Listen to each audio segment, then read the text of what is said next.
Good afternoon, everyone. Welcome back to the MVP family and yet another video.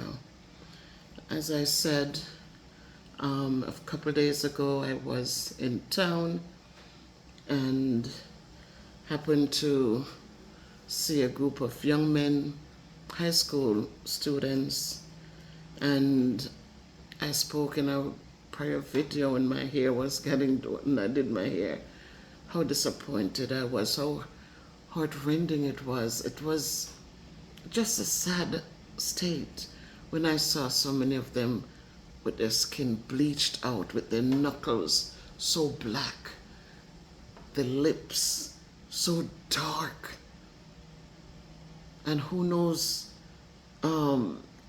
what else the clothing covered that couldn't be bleached. And so my heart ached, and I got home, and in the late night, my son actually called, and I thanked him for embracing who he is as a black person. And so today I just quickly want to talk about blackness, black and beautiful. Where are those things gone? You remember days ago when people, I'm black, but I'm proud. I'm black and I'm beautiful. And it was just something, so... So today I want to talk about black and beautiful, reclaiming identity in a bleached out world.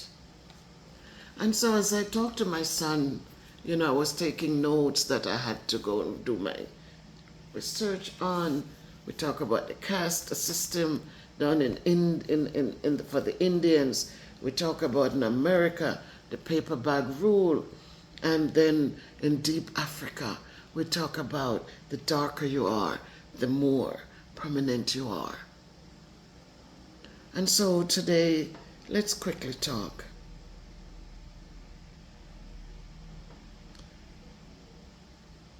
So let me just get in the video, but okay guys, I'm back. Kayla got home from school, so I had to open the door. So guys, let's get into this video. So yesterday I was on the road and came face to face with something that it really broke my heart, where a group of students, young, bright, vibrant souls, bleached their black skin until it looked almost transparent. Guys, the veins were visible. As I said, the knuckles were so dark, like black, like charcoal. You can just clearly see that some of these students were very, very, very dark complexioned. The skin was crying out for healing. Because I don't know how people can look at these situations and think that they're healthy. That it looks. So it wasn't just a sight, it was a scream. I really felt bad inside. It was a silent cry of a generation battling an identity crisis. And they're losing.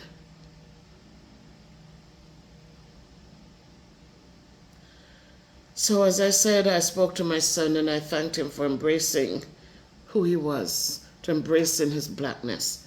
Didn't really call my daughters because they already, embrace who they are as well.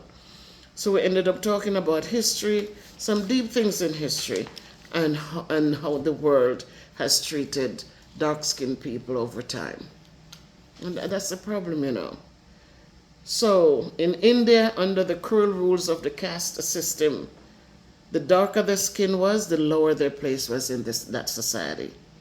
In America, they had the paper bag test.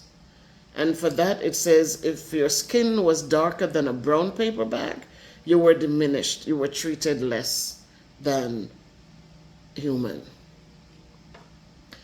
But in many parts of Africa, the darker your skin, the more you were celebrated, because dark skin wasn't a curse. Dark skin was a crown, a sign of strength, a lineage of wealth. That's what the black skin represented in Africa. But here we are in Jamaica. Where does Jamaica fit into all of this?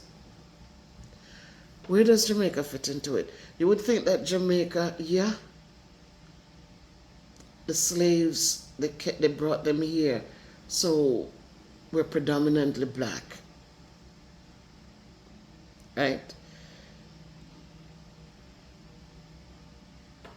This is a land where blackness gave birth to greatness. You have Garvey, you have Usain Bolt, and many more dark-skinned people who came out of this Jamaica. But also a place where the wounds of colonization, this colonization still whisper lies into young ears. Lighter is better, lighter is better, lighter is better. Fair skin means success. Fair skin means success. Do you remember times gone by? You walk in a bank, you never saw a dark-skinned person as a teller. Do you remember years ago on when you find airlines, you never see a dark-skinned person? And then things started changing. And it's not an air hostess anymore. Like the way it used to sound years ago, when they would step on in uniforms and were so crisp and you know. Now it's just, you never saw a fat person as an air hostess. You never saw things like that. You saw skinny people, you know, when they walk through the aisle, you know. And now you walk on and you see regular people.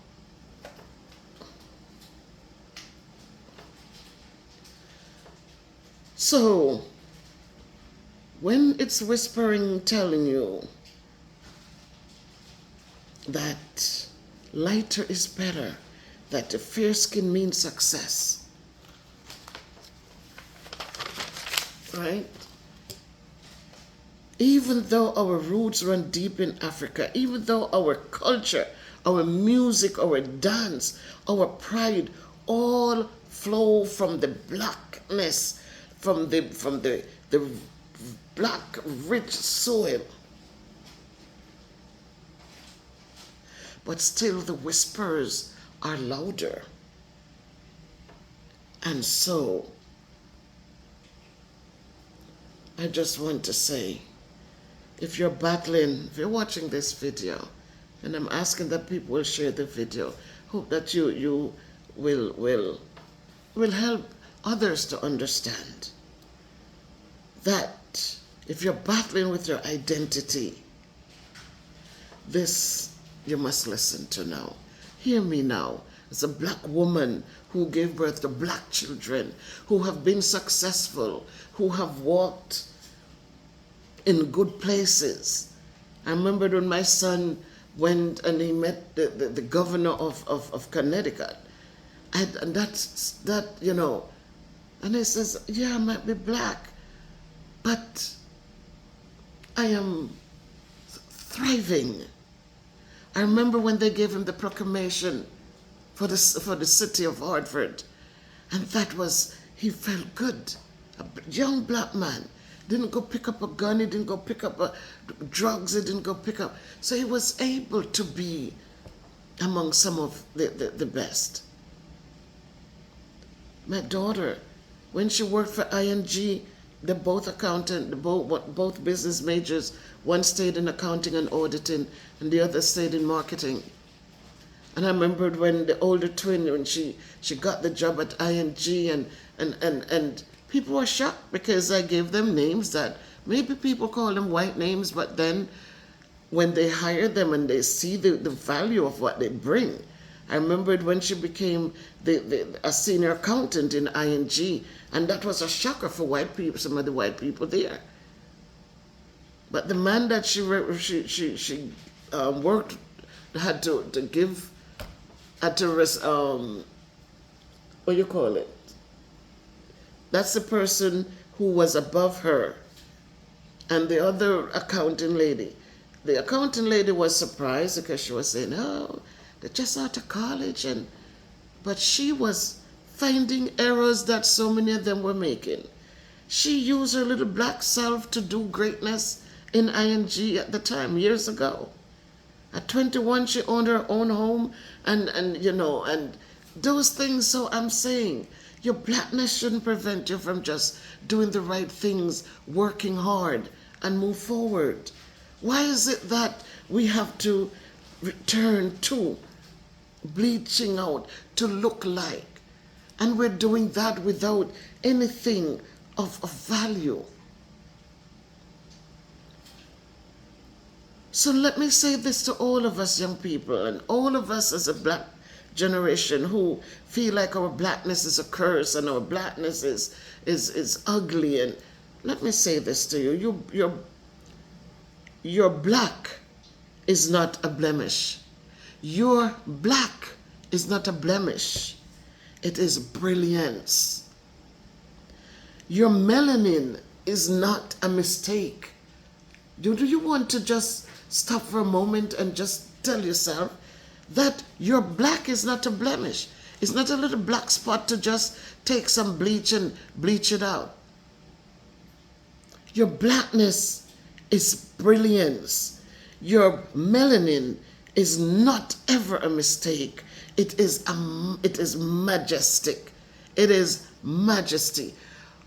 Down in Africa, where our kings and princes and queens and princesses roam, we need to start taking those things back and stop being afraid of who we are and what the color of our skin is. You don't need to buy into the lie that you have to erase yourself to be seen. Stop it. Your black is majestic. For you parents, affirm your children. Remind them of what their lineage is, where they're coming from. Teachers out there who you yourself, some of you are bleaching because you're afraid of, stop it. Teach our true history. When I taught sixth grade common branch before I just stayed in math. And so I really didn't care for the science part of our thing. So my two subjects I chose was math and social studies. And I chose social studies because I realized that our children, they were living in a space where if you ask them about a state, they had no idea. They would think Connecticut was a country. When we talk about Hartford, or they don't know it's a city, they had no clue. They were just sixth grade and they're just going into, and so no, they come from fifth grade. These things were not embedded in their heads. They didn't understand. Some of them never left Hartford, so they really didn't understand. But our social studies was rich, dawn of civilization. And I loved it so much. I loved it so much. So much of it stayed in this head because our children didn't know that it was out of Africa that the wheel was created. They didn't know that their foreparents rode in chariots. And on those chariots drawn by horses were wheels. So the first wheels were created down there in Africa. You talk about soap. Where was soap created? It was our black people down there in Africa. Mathematics, the calendar, Africa. Hieroglyphics came out of Africa. First writings they did were drawing pictures. Paper, out of Africa. The papyrus plant, that's what they had pressed to take. Because remember, farming started down in Africa. And it was the farming and the domestication of animals started down there in Africa, Well, they created a way to keep records because they would go down that River Nile with their goods. Remember, irrigation. Is that a white man thing? Irrigation started in Africa, right there by the River Nile. That's where people started bringing water to the farmlands, to the land so they could farm. So all of these things that have been taken away, and black people sit back, fold their hands, and oh, no. All of these things started down there in Africa. Boats.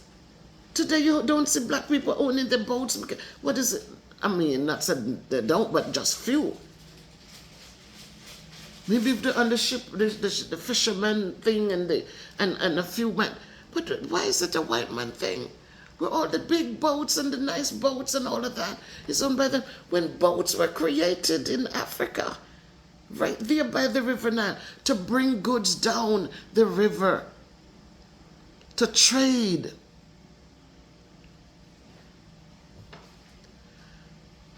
So guys, I love that social studies because I was able to empower those children who were coming through me. I only did it for 3 years.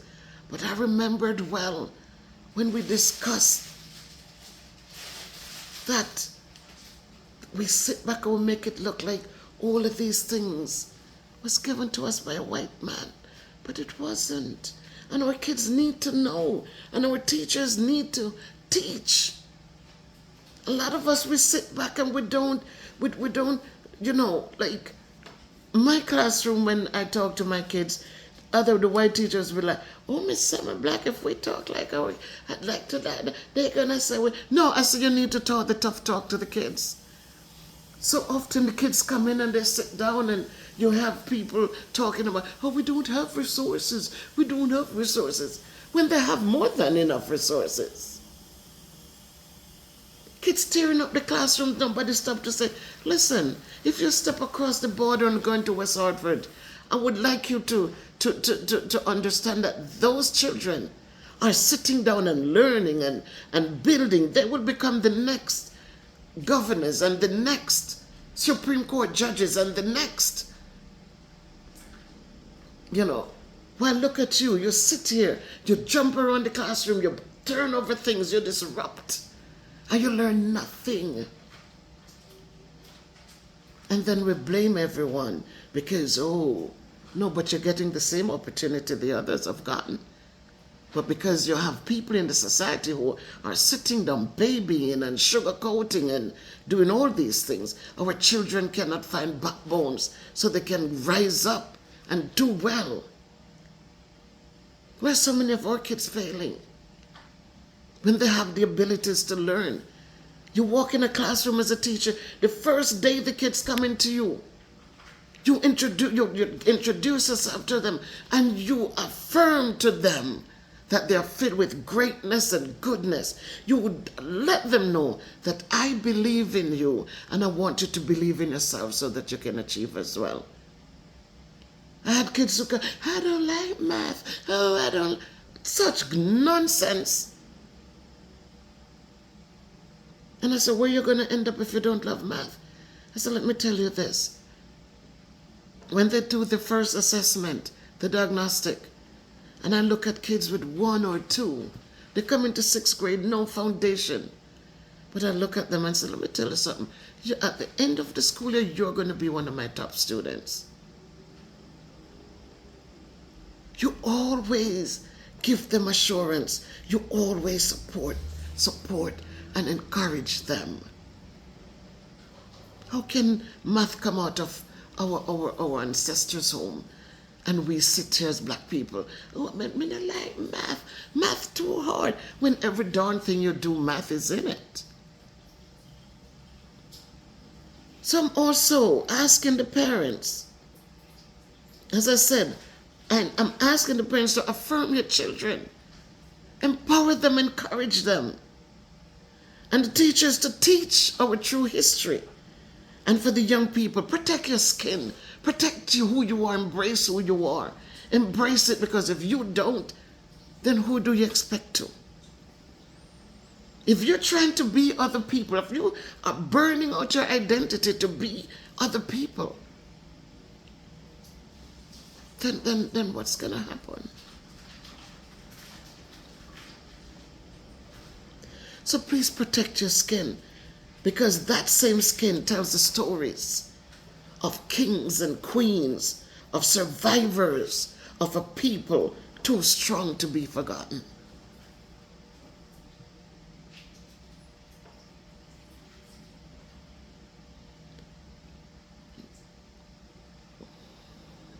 Jamaica, it's time to love the skin we're in. Love the skin we're in. Let's stop bleaching out our beauty and let us start building up our pride. Black and beautiful, still powerful, still strong, still rising.